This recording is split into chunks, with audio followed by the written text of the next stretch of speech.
मित्रों नमस्कार। आज मैं आपके साथ बात करूंगा बिजौलिया के किसान आंदोलन पर। बिजौलिया का किसान आंदोलन राजस्थान का प्रथम और सबसे लंबा चलने वाला आंदोलन था। ये आंदोलन 1897 में आरंभ होकर के और 1941 तक जारी 1941 तक जारी रहा।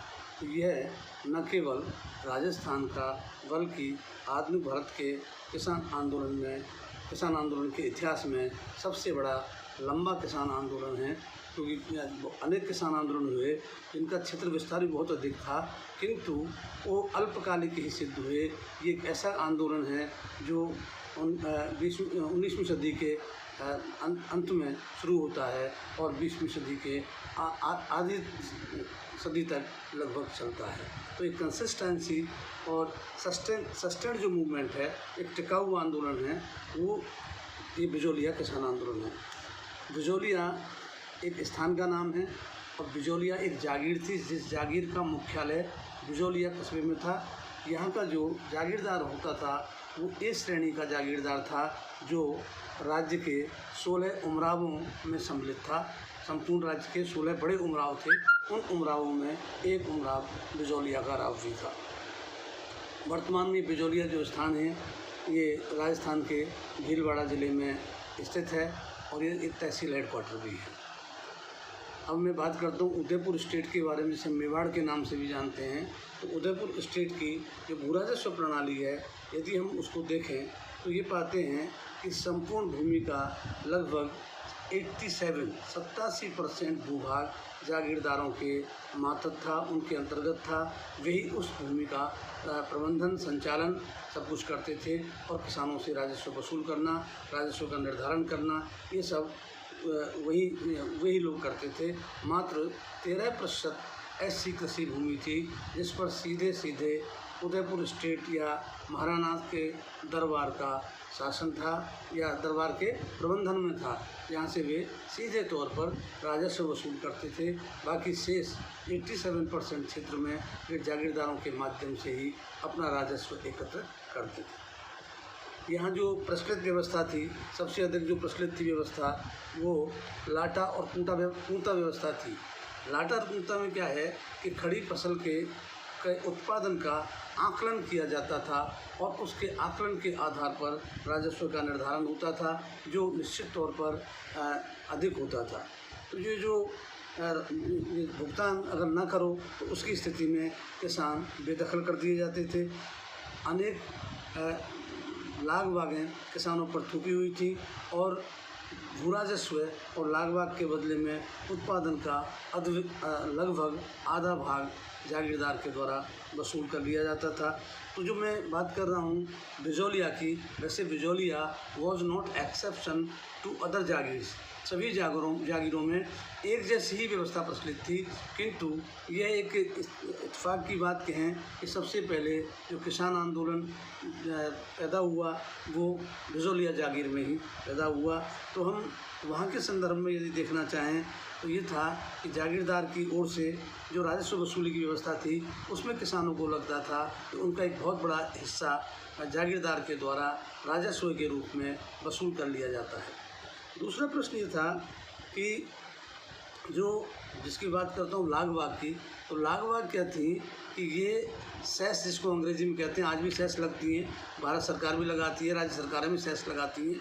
तो ये जो सेस है ये राजस्व के या किसी नियमित कर के अतिरिक्त है, और वो सेस जो लगाए जाते थे निश्चित अवधि के लिए, विशेष उद्देश्य के लिए ही लगाए जाने की प्रथा थी। किंतु ये जो ब्रिटिश रूल जब आया राजस्थान में और यहाँ जो एक समझौता हुआ, जागीरदार राजा ये मिलकर के अंग्रेज़ों के प्रति अधिक जिम्मेदार हो गए बजाय अपनी जनता के प्रति, और उन्होंने किसानों से ये जो राजस्व सेस जो वसूल किए जा रहे थे लागबागें, जो कि एक कस्टमरी होती थी, उनको परमानेंट कर दिया, उनको नियमित कर दिया और उनकी वसूली भू राजस्व के साथ होने लगी। इससे किसानों के ऊपर आर्थिक भार बढ़ा और आर्थिक भार का परिणाम था किसान की कर्जदारी, और साथ ही साथ जागीरदार की जो निरंकुश शक्तियाँ थीं वे किसान को अपनी बात कहीं उठाने के लिए भी अलाउ नहीं करती थी। तो ऐसी स्थिति में, ऐसी कठोर बंधन में किस तरह से एक किसान आंदोलन का जन्म होता है। तो ये जो बिजौलिया किसान आंदोलन है, इसको ये बिजौलिया का किसान आंदोलन, तो इस बिजौलिया किसान आंदोलन 3 चरणों में हम इसका अध्ययन करते हैं। पहला चरण 1897 से 1915 का है, दूसरा चरण 1916 से और 1923 तक का है, और तीसरा चरण 1923 से लेकर के, वैसे तो 1939 में एक समझौता होता है, किंतु उस समझौते की कार्यान्विति पूर्ण रूप से 1941 में ही हो पाती है। इसलिए जो तीसरा चरण है वो 1923 से लेकर के और 1941 तक जाता है।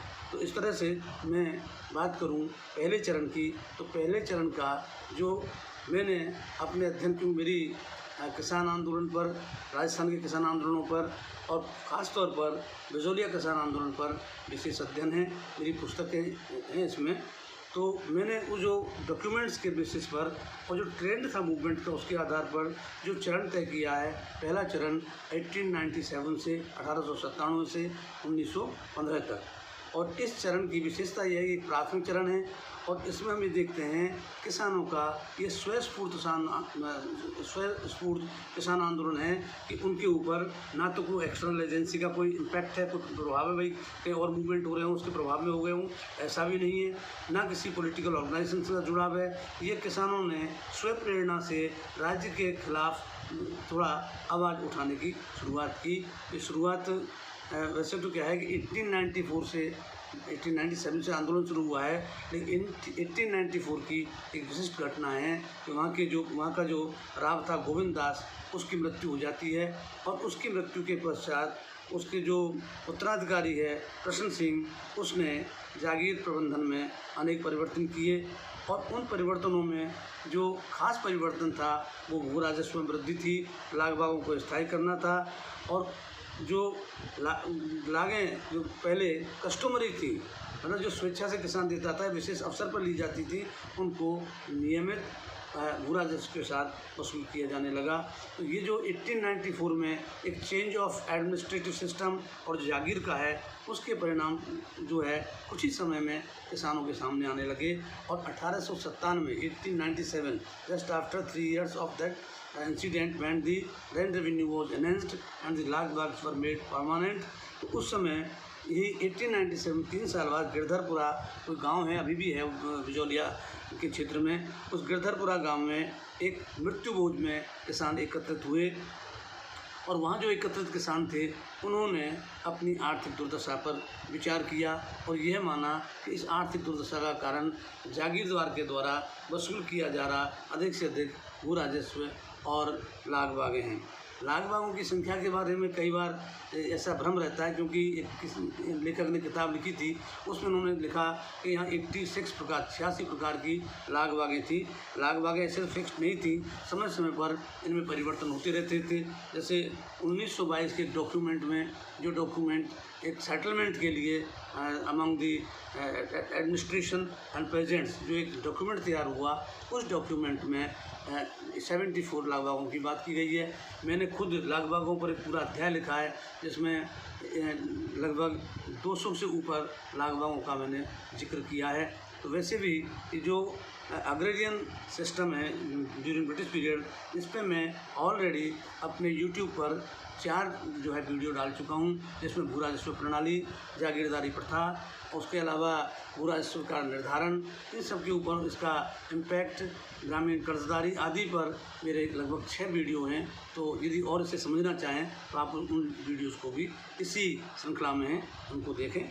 तो जो मैं बात कर रहा था कि 1897 में एक मृत्यु भोज के अवसर पर जब इकट्ठे हुए, तो वहाँ किसानों ने ये तय किया कि जागीरदार हमसे वसूली कर रहे हैं, तो इसकी शिकायत महाराणा मेवाड़ को की जानी चाहिए, और इसके लिए एक प्रतिनिधिमंडल उसी गिरधरपुरा में तय किया, जिसमें 2 व्यक्ति नानजी पटेल और ठाकरे पटेल, जो कि किसान हैं, एक नानजी पटेल और ठाकरे पटेल को महाराणा से मिलने के लिए अधिकृत किया। ये लोग महाराणा के पास प्रस्तुत हुए।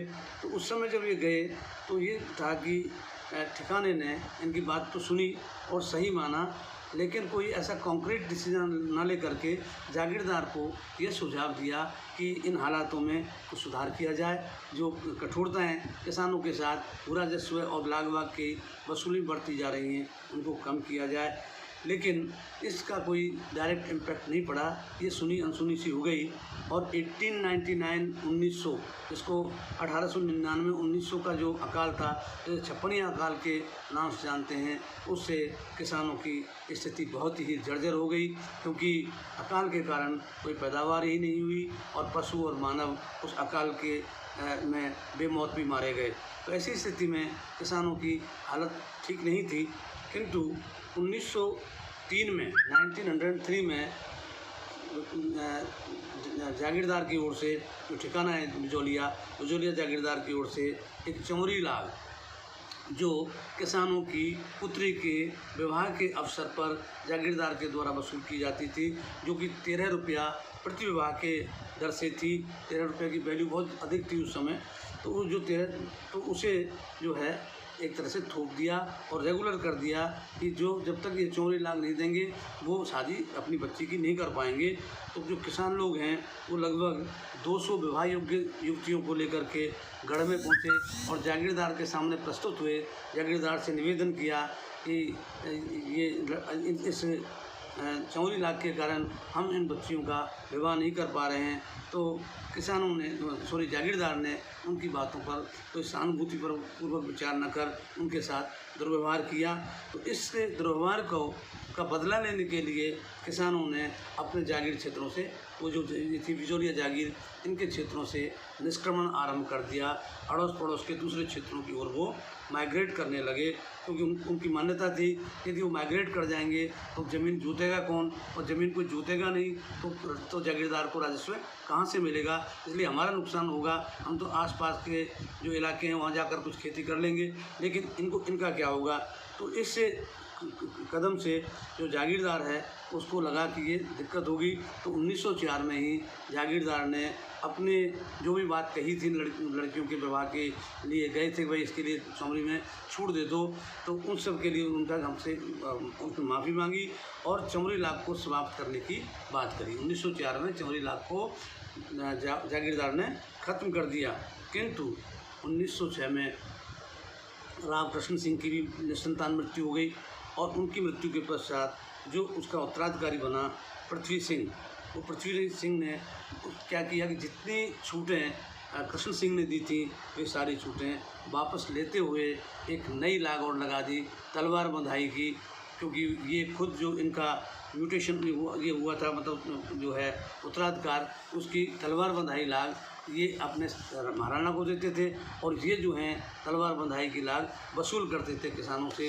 तो तलवार बंधाई जो है ये 1906 में और लागू कर दी। तो इन हालातों में किसान जो है लगातार संघर्ष का जीवन जी रहे थे। एक बार जब जागीरदार के साथ जो इस तरह से कॉन्फ्लिक्ट हो गया, एक संघर्ष की स्थिति आ गई, तो निश्चित तौर पर उनके जीवन पर विपरीत प्रभाव तो पड़ना ही था। तो 1913 में एक फिर से किसान आंदोलन होता है और 1913-14 में किसानों ने खेती की ही नहीं बिजौलिया ठिकाने में, और उन्होंने पड़ोस के ग्वालियर स्टेट, बूंदी स्टेट और मेवाड़ का जो खालसा एरिया था जो सीधे महाराणा के प्रबंधन में था, वहाँ जाकर के खेती कर ली, जिससे किसानों ने अपना जीवन यापन किया। तो ये एक प्रकार का असहयोग आंदोलन था कि हम खेती ही नहीं करेंगे तो देखते फिर ये जागीरदार वसूली कहाँ से करेंगे। तो इस कॉन्फ्लिक्ट का ये चली रहा संघर्ष। इसी बीच में 1913 में ही जो जागीरदार पृथ्वी सिंह बना, वो जागीरदार पृथ्वी सिंह की मृत्यु हो गई और उसका अल्पवयस्क पुत्र केसरी सिंह उत्तराधिकारी बना। केसरी सिंह जो उसका उत्तराधिकारी था वो अल्पवयस्क था, इसलिए उसको जागीर के पूर्ण अधिकार प्राप्त नहीं थे। तो सीधे जागीर जो है मेवाड़ राज्य के प्रबंधन में आ गई, ये भी महाराणा के सीधे ही नियंत्रण में आई। तो इस तरह से जो चला आ रहा आंदोलन 1913 का, तो जनवरी 1914 में महाराणा ने 2 अधिकारी बिजौलिया भेजे और बिजौलिया भेजने के बाद उन्होंने सारी जांच करवाई और जांच के बाद 24 जून 1914 को, जनवरी 1914 में गए हैं ये इनका जो है जांच का जो अधिकारी, और उनके रिपोर्ट के बेसिस पर लाग बाग और राजस्व में कुछ छूटें महाराणा मेवाड़ की ओर से घोषित तो हो गई, किंतु ये जो 24 जून 1914 की जो सुविधाएं थी, जो छूटें थी, वे छूट लागू नहीं हुई। उनको लागू ना होने में सबसे बड़े बाधक थे अन्य बड़े जागीरदार, कि उनको ये लग रहा था कि यदि ये बिजौलिया में ये छूटें लागू हो गई तो हर जगह का किसान अपने भू राजस्व में और लाग बाग में छूट के लिए मांग करेगा, इसलिए वो चैनल खोला ही ना जाए, तो वो रास्ता खोला ना जाए, तो बड़े जागीरदारों के विरोध के कारण वह समझौता लागू नहीं हुआ। जो किसान 1897 से और 1914 तक लगभग 17 साल तक जो संघर्ष कर रहा था, उसके संघर्ष की परिणति वैसे बहुत अच्छी हुई कि महाराणा ने उनकी बात को मानते हुए छूट घोषित की, किंतु वो छूट कभी राज्य की ओर से दी ही नहीं गई। तो ऐसी स्थिति में किसान असमंजस की स्थिति में था। तो इस तरह से ये पहला चरण था जिसमें किसान आंदोलित हुआ और किसान स्वयं इस बात से कन्विंस हो गया कि उसकी जो डिमांड्स हैं वो बिल्कुल जायज़ हैं और उसमें किसी तरह की कोई ऐसी बात नहीं है कि जिसमें इन मांगों को माना नहीं जा सके, क्योंकि मानी भी जा चुकी हैं किंतु उनको लागू नहीं किया गया है। तो इसी बीच एक तरह से हम देखते हैं कि जो है एक चमत्कार जैसी स्थिति आती है वहाँ कि विजय सिंह पथिक का नाम जो हम लोग सब जानते ही हैं, विजय सिंह पथिक का असली नाम भूप सिंह था और ये बुलंदशहर के गुठावली गांव के में पैदा हुए। ये जो हैं सचिन सान्याल के क्रांतिकारी दल के सदस्य थे और ये उस ग्रुप में शामिल थे जिस ग्रुप ने 23 दिसंबर 1912 को दिल्ली के चांदनी चौक में गवर्नर जनरल के ऊपर बम फेंका था, जिसमें गवर्नर जनरल बच गए थे।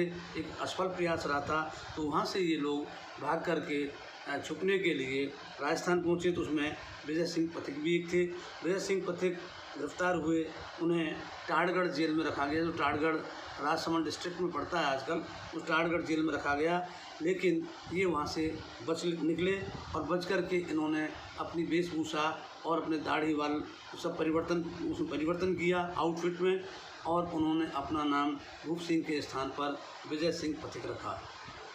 इस नाम से ये 1912 के बाद से ही लगातार राजस्थान में ही रह रहे थे। तो उन्होंने चित्तौड़ के पास ओछड़ी नामक एक जगह पर विद्या प्रचारणी सभा की स्थापना की, जिसके माध्यम से ग्रामीण क्षेत्रों में किसानों की शिक्षा के लिए कार्य किया जा सके, क्योंकि शिक्षा की स्थिति तो पिछड़ी ही हुई थी और ख़ास तौर पर जागीर क्षेत्रों में तो ऐसी नियमित व्यवस्था शिक्षा की नहीं थी।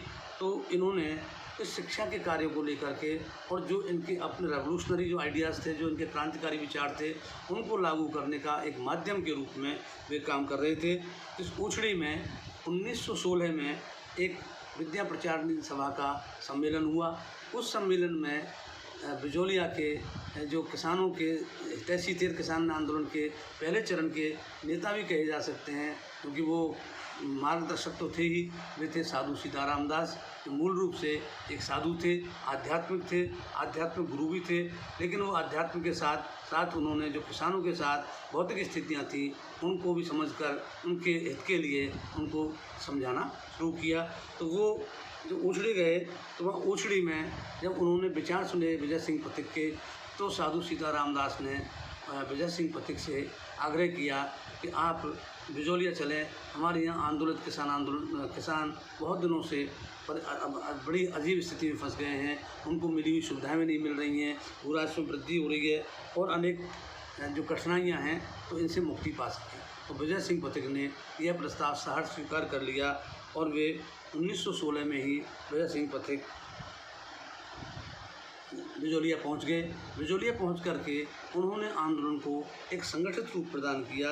इसके लिए उन्होंने किसान पंचायत की स्थापना की और किसान पंचायत की स्थापना के साथ साथ जो है 1916-17 के दौरान 1 साल तक उनका एक ही काम रहा कि सभाएं करो, ज्ञापन दो, समाचार पत्रों के माध्यम से अपनी समस्याएं उठाएं।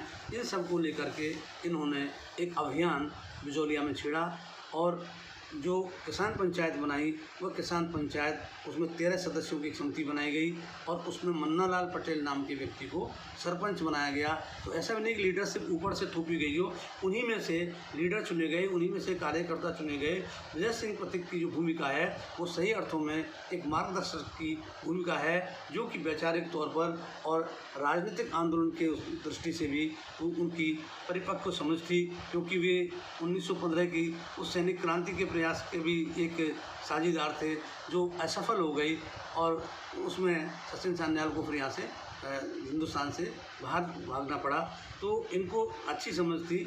तो 1916-17 में ये व्यवस्था रही और इसी बीच किसानों की जो यथास्थिति चल रही थी उसमें एक परिवर्तन और आया कि युद्ध, जो फर्स्ट वर्ल्ड वॉर चल रहा है इस समय, तो फर्स्ट वर्ल्ड वॉर जब चल रहा था तो अंग्रेज़ों ने अपने सहयोगी राजा और जागीरदारों से भी इस बात के लिए कि वे तन मन धन से अंग्रेजी राज्य की सहायता करें इस संकट के काल में। तो किसानों के ऊपर जागीरदारों अथवा राज्यों की ओर से एक वार टैक्स, युद्ध कर और थोप दिया गया, जो सर्व था, एक नया कर था। इस कर से तो और भी अधिक जो कहें कि उसे बेचैनी किसानों के मध्य बढ़ी। और इसके बीच में एक और पॉजिटिव पॉइंट किसानों को लगा, जो रूस की क्रांति 1917 में हुई, उसकी खबरें जो है स्क्रीन होकर के जब किसानों तक पहुंची तो उससे उनमें एक आक्रोश, उसमें जोश जागा कि यदि हम एकताबद्ध होकर के संघर्ष करें तो हम निश्चित तौर पर हमारे ऊपर जो बंदिशें, हमारा जो दमन और शोषण है उससे हम मुक्ति प्राप्त कर सकते हैं। तो 1918 में किसानों ने इससे प्रभावित होकर एक करबंदी आंदोलन शुरू किया। ये भारत के इतिहास का पहला करबंदी आंदोलन है, क्योंकि करबंदी आंदोलन असहयोग आंदोलन में भी नहीं कर पाए थे, सबने विज्ञान आंदोलन में जाकर के कर पाते हैं। और यहाँ 1918 में करबंदी आंदोलन, जिसमें किसानों ने ठिकाने के साथ पूर्ण असहयोग करना, राजस्व अदा नहीं करना, साथ ही साथ महाजनों का, क्योंकि जो महाजन जागीरदार के समर्थक होते थे उनका बहिष्कार करना, ये आंदोलन 1918 में आरंभ हो गया। और इस सब से लाभ ये हुआ कि तमाम कोशिशों के बावजूद भी इस आंदोलन को जब कुचलने की कोशिश की गई, क्योंकि अभी भी ये जो जागीर है बिजौलिया की, ये मेवाड़ महाराणा के सीधे प्रबंधन में है। तो इन्होंने इस किसानों ने देखा यदि ये किसान आंदोलन सफल हो गया तो आगे और दिक्कत होगी। तो साधु सीताराम दास और एक और व्यक्ति जो शामिल होते हैं इस आंदोलन में वो है माणिकलाल वर्मा, जिनके बारे में जानकारी मिलती है कि वे ठिकाने के कर्मचारी थे, जागीरदार के कर्मचारी थे, किंतु वे जागीरदार की व्यवस्था से असंतुष्ट थे। तो उन्होंने जागीर की नौकरी छोड़ करके विजय सिंह पथिक का साथ लिया। तो उसमें विजय सिंह पथिक, माणिकलाल वर्मा, साधु सीताराम दास, भंवरलाल प्रज्ञाचक्षु, प्रेमचंद भील, ये सब जनचेतना पैदा करने का काम कर रहे थे। तो इन सब की को गिरफ्तार कर लिया गया। और जो गिरफ्तारी है उसमें किसानों की, ये बात कर रहा हूँ मैं 1918 दिसंबर की, इसमें लगभग 500 किसानों को गिरफ्तार कर लिया गया। लेकिन उसके बाद भी लोग पीछे नहीं हटे। तो किसानों ने बिजौलिया गढ़ के सामने प्रदर्शन किया। मजबूर होकर उदयपुर राज्य ने जनवरी 1919 में एक जांच आयोग नियुक्त किया और इस जांच आयोग के ने जो सिफारिशें दी उससे जून 1920 तक समझौते का कोई आसार समाप्त हो गए, क्योंकि जांच आयोग ने किसानों की मांगों को न्यायिक नहीं माना, जायज़ नहीं माना। तो ऐसी स्थिति में जो आंदोलन एक प्रॉब्लम थी वो रिजॉल्व हो सकती थी, किंतु उसे एक भुलावे में डाल करके कोई इंक्वायरी जांच आयोग है और बाद में बात वहीं की वहीं हुई। तो इस सब का परिणाम ये हुआ कि किसान और दुगने जोश के साथ संगठित होने लगे। अगस्त 1920 में जब अखिल भारतीय स्तर पर असहयोग आंदोलन आरंभ हुआ तो असहयोग आंदोलन में गांधी जी ने देसी रियासत की जनता को शामिल नहीं किया था, किंतु उससे प्रभावित होकर के बिजौलिया के किसानों ने भी आंदोलन छेड़ दिया।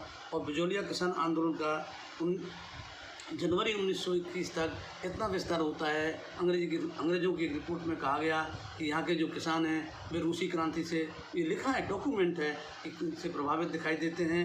और ये जो है ये तक कह रहे हैं कि यदि महाराणा ने हमारी मांग नहीं मानी तो महाराणा का असर वही होगा जो रूस के जार का हुआ है। तो इतनी चेतना किसानों में थी।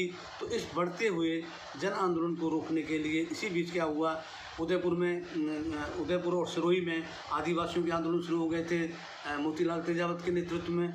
और ये जो आंदोलन है बिजोलिया का, इसका विस्तार पड़ोस की जागीर जिसमें बेगू, बस्सी, पड़ोस के स्टेट बूंदी, इन क्षेत्रों में इसका विस्तार हो रहा था। तो ऐसी स्थिति में अंग्रेजों ने चिंता व्यक्त की कि यदि इस आंदोलन को इस सीमा पर नहीं रोका गया तो अभी तो महाराणा के खिलाफ है, लेकिन ये आंदोलन अंग्रेजों के खिलाफ हो सकता है। तो इसके लिए 1921 में ही एक हाई पावर कमेटी बनती है और वो हाई पावर कमेटी में सबसे पहले जो agent to governor general in Rajputana हुआ करता था, रॉबर्ट हॉलैंड उस समय थे, वो उसका सचिव ओगालवी, उदयपुर का रेजिडेंट विल क्लिंसन, उदयपुर का दीवान प्रभाष चंद्र चटर्जी, उदयपुर का सीमा शुल्क हाकिम बिहारीलाल कौशिक, इन सब की एक उच्च मतलब हाई पावर कमेटी बनाई। और इस कमेटी ने 11 जून 1922 को एक जो समझौता किया वो दोनों पक्षों ने स्वीकार कर लिया। किंतु 1922 के समझौते की पूरे जो तीसरा चरण शुरू होता है 1923 से, वो ये हुआ कि जो 1922 का समझौता हुआ उसमें अनेक शर्तें ऐसी थीं जिनको पूरी तरह से लागू नहीं किया। दूसरा उसमें ये तय हुआ था कि जो सेटलमेंट कमिश्नर है वो 1 साल की अवधि में सेटलमेंट का कार्य पूरा कर लेगा, और जब सेटलमेंट का कार्य पूरा कर लेगा तभी भू राजस्व की फाइनल दरें तय होंगी। तो इसका परिणाम ये होता है कि जब 1922 में लगभग ये जो इन्होंने किया तो ये हुआ नहीं सेटलमेंट पूरा। ये सेटलमेंट जाकर के पूरा होता है 1927 में। तो ये हुआ कि जो 1922 में 1 साल के अंदर करना था वो नहीं हो करके वो और आगे चला गया। इसी दौरान क्या हुआ, किसान किस तरह से अपना साहस बना के रखें, कहीं आंदोलन टूट ना जाए, तो इसके लिए उन्होंने अपनी जो राजनीतिक गतिविधियां थी, मीटिंगें करना, पर्चे बांटना, और अखबार जो है प्रताप अखबार जो निकल रहा था वहाँ से अपने कानपुर से, जिसके क्रांतिकारी गणेश शंकर विद्यार्थी संपादक थे, उन्होंने भी इस आंदोलन को काफ़ी समर्थन दिया। तो इसका परिणाम ये हुआ 21 जून 1923 को एक अधिसूचना जारी करी मेवाड़ सरकार ने, जिसमें प्रताप, राजस्थान केसरी और नवीन राजस्थान जैसे अखबारों पर रोक लगा दी गई। क्योंकि जो राजस्थान केसरी और नवीन राजस्थान थे, ये तो विजय सिंह पथिक और रामनारायण चौधरी, शोभालाल गुप्त, माणिकलाल वर्मा, इन्हीं लोगों का प्रकाशन था। तो इन अखबारों के प्रवेश पर मेवाड़ में रोक लगा दी। तो दोनों जो अखबार थे, राजस्थान केसरी, नवीन राजस्थान, ये अजमेर से छपते थे और प्रताप कानपुर से छपता था, तो इन पर रोक लगा दी गई।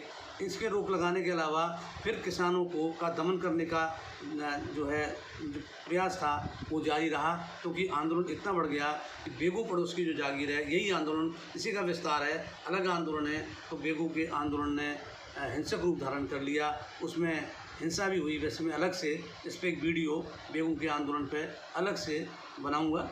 तो यहाँ यही समझ लें कि बेगू में भी बिजोलिया के प्रभाव से किसान आंदोलन आरंभ हुआ, वह जो है हिंसक हो गया, और उस हिंसा के आरोप में विजय सिंह पथिक को गिरफ्तार कर लिया गया। न केवल गिरफ्तार किया, उसको 3 वर्ष के लिए की सज़ा दी गई। तो इसका परिणाम ये हुआ कि बिजोलिया आंदोलन को भारी धक्का लगा, और जो 1922 के समझौते के अनुसार बिजोलिया का जो बंदोबस्त चल रहा था, तो वो बंदोबस्त 1927 में जब सामने आया तो उसमें भू राजस्व की दरों में भारी वृद्धि की गई थी। तो किसान ने देखा, एक तरफ हमारे नेता बंदी हो गए, दूसरी तरफ और अधिक ज़्यादा जो है दमनात्मक कानून हमारे ऊपर लागू कर दिए गए। तो उसका परिणाम ये हुआ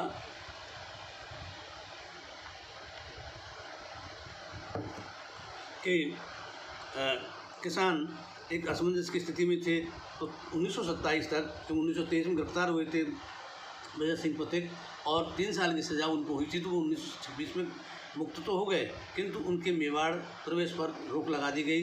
तो किसान जो हैं, पास में ही ग्वालियर स्टेट का एक जगह थी सिंगोली, उस सिंगोली में वे विजय सिंह पथिक से मिले और सलाह ली कि अब ऐसी स्थिति में हमें क्या करना चाहिए। तो उन्होंने ये सलाह दी कि किसान अपनी ज़मीनों से त्याग पत्र दे दें, तो एक ऐसा मजबूत सबने अभिज्ञा आंदोलन चलेगा जिससे कि राज्य जो है और जागीरदार झुक जाएंगे, क्योंकि उनको राजस्व का नुकसान होगा। तो इस उद्देश्य से उन्होंने पहली बार ये एक ड्रास्टिक स्टेप, एक ऐसा कदम उठाया जिसमें किसानों ने अपनी जो ज़मीनें थी उन ज़मीनों के त्यागपत्र ठिकाने को सौंप दिए कि हमको ये ज़मीनें नहीं चाहिए, हम खेती करेंगे नहीं।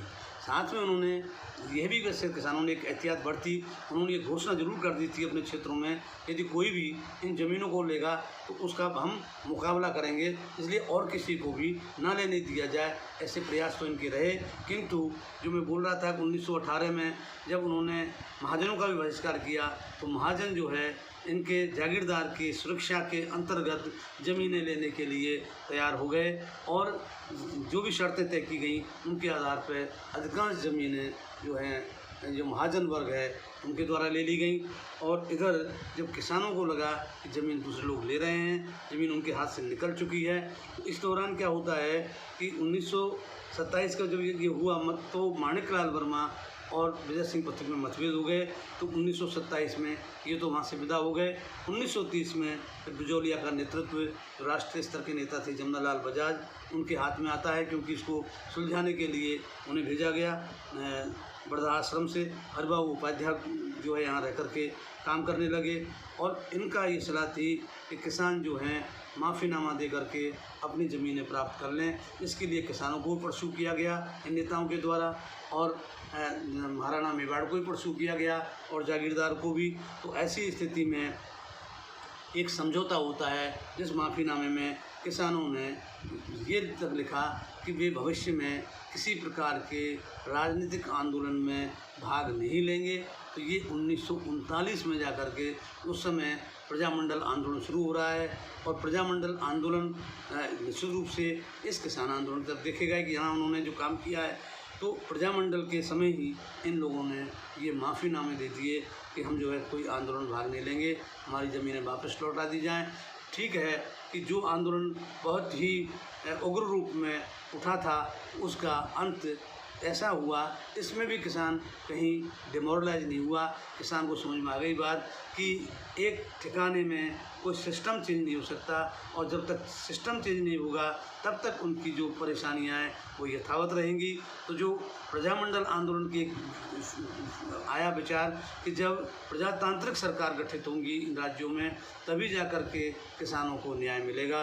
तो ये जो बिजौलिया किसान आंदोलन है इसको हम इसलिए याद करते हैं कि ये न केवल किसान आंदोलन बल्कि ये एक जन आंदोलन, एक स्वतंत्रता आंदोलन का रूप था और यहीं से शुरुआत होती है कि इससे प्रभावित होकर आने वाले वर्षों में राजस्थान में और भी किसान आंदोलन हुए, जिनमें जो बिजौलिया के जुड़े हुए जगह हुए भी हैं और इसके अलावा मारवाड़, शेखावाटी, बीकानेर, अलवर, भरतपुर, तो इन पर मैं अलग से अपना वीडियो प्रस्तुत करूँगा। तो ये जो बिजौलिया किसान आंदोलन है ये हमेशा जनसंघर्ष के इतिहास में, एक राजस्थान के जनसंघर्ष के इतिहास में एक नींव की ईंट के रूप में ही न याद किया जाएगा बल्कि एक विचार देने के लिए भी याद किया जाएगा। धन्यवाद, नमस्कार।